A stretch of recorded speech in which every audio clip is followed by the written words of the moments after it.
Stand at peace. Okay, gentlemen, step forward, face the coach. She was a 3-year-old girl with blonde curly hair. For the 100 people who attended her funeral Saturday, those are some of the few details they knew of her. I heard the story. Yeah. I wanted to come. Her story begins sometime in the 19th century. That's when medical investigators believe she lived and ultimately when she died. It was right down here. But approximately 145 years later, on May 9th, the toddler's casket was found underneath a San Francisco garage floor. It's believed she was buried once before in the old Oddfellows Cemetery. But in the 1920s, the bodies were moved out of the city. This little girl was left behind.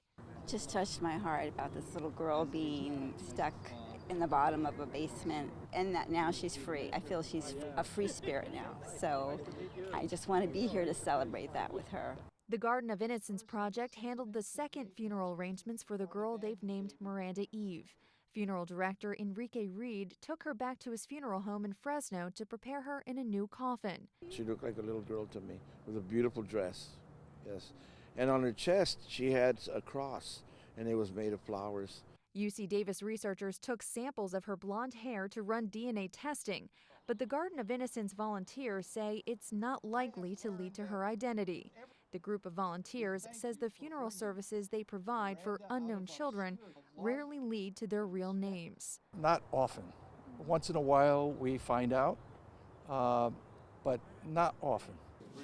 The Colma Historical Association says many census records were destroyed in the 1906 San Francisco earthquake.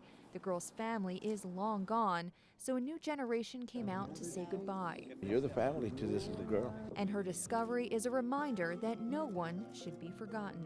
Currently, the Garden of Innocence Project is trying to find a cemetery plot map from 1890 to try to find the true identity of Miranda Eve. If they find out who she really is, they'll add her real name to the headstone. In Colma, Lee Martinez, KTVU Fox 2 News.